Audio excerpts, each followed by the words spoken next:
तो अब मैं बताने लगी हूँ आपको कि आखिरकार ये जो मेन इंग्रेडिएंट्स हैं वाटर एंड CO2 ये पूरे पौधे के अंदर कैसे जाते हैं, कैसे फोटोसिंथेसिस को प्रोसेस जो हो रहा है प्लांट्स के अंदर और ग्लूकोज बन रहा है इसको कैसे ये कंप्लीट करते हैं। तो सबसे पहले बात करते हैं वाटर के बारे में।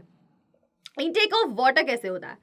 वाटर जब हमने पौधे को पानी देना होता है तो डेफिनेटली जो सॉइल में ग्राउंड में जहाँ पे हमने पौधे को लगाया हुआ है हम वहां पे पानी देते हैं उसे।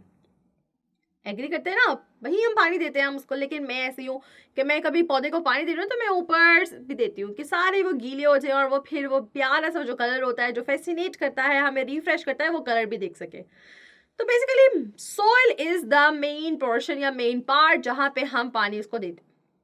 पानी दिया तो क्या होगा कि जो वाटर है वो एब्जॉर्ब होगा। सॉइल से जो वाटर है वो एब्जॉर्ब होना शुरू हुआ विद द किसमें, या तो रूट हेयर्स उसमें मदद करेंगे या फिर जो रूट्स हैं वो उसकी मदद करेंगे।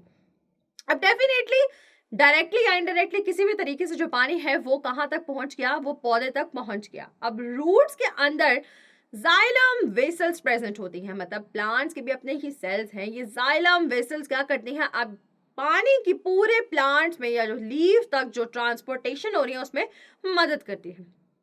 तो ये हो गया हमारा पहला मेन इंग्रेडिएंट जो कि क्या है, वाटर। लेकिन सवाल ये है कि जो एब्जॉर्प्शन हो रही है पानी की from the soil to the root hairs या फिर रूट, ये पॉसिबल कैसे होती है। हम ऑलरेडी कुछ चीजें पढ़कर आ चुके हैं जिसमें हमने पढ़ा होगा ऑस्मोसिस को। ऑस्मोसिस में क्या होता है, मूवमेंट होती है from dilute to the concentrated solution की तरफ, सेल्स की या किसी भी चीज की। तो क्या कहेंगे कि ऑस्मोसिस के थ्रू क्या होती है, ये एब्जॉर्प्शन पॉसिबल होती है। जो पानी है वो एंटर हो जाता है रूट्स के अंदर, फिर रूट से ये ट्रांसपोर्ट होता है to the leaf with the help of xylem vessels.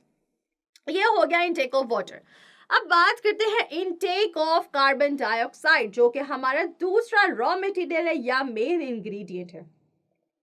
Leaf के अंदर ना कुछ टाइनी पोर्स होते हैं जिनका नाम होता है स्टोमेटा। एक लीफ के अंदर से 1 से 2% जो सेल की सरफेस है ना, जो लीफ की सरफेस है वो सिर्फ स्टोमेटा लेता है, लेकिन जो फंक्शन है ना वो बड़ा बेहतरीन परफॉर्म करता है।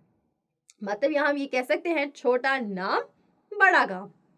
तो स्टोमेटा में होता ऐसा क्या है, स्टोमेटा टाइनी पोर्स होते हैं जो लीफ की सरफेस पे प्रेजेंट है। जैसे ही हवा चलती है या हवा चल रही होती है वो हवा को अपने अंदर ले लेती है थ्रू द टाइनी पोर्स। मतलब हवा जो है वो एंटर हो गई है कहाँ पे, लीफ के अंदर।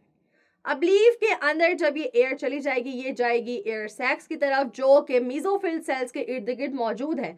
वहां पर जाके जो कार्बन डाइऑक्साइड है वो एब्जॉर्ब हो जाएगी in the waters around the mesophyll cell, और वहां से फिर उसने CO2 ने अब्जॉर्ब होकर कहाँ चले जाना है, मेसोफिल सेल्स तक। अब मेसोफिल सेल्स तक अगर CO2 चली गई है तो इसका मतलब हमारा काम खत्म हो गया है। तो इस तरीके से होती है intake of water and CO2 जो कि बहुत ही मेन है फॉर मैन्युफैक्चरिंग ऑफ ग्लूकोज या for the synthesis of glucose. उम्मीद करती हूँ आपको समझ आ गया होगा, लेकिन अगर कोई सवाल है तो उसे पूछे डिस्कशन बोर्ड में और आ जाए नेक्स्ट वीडियो में।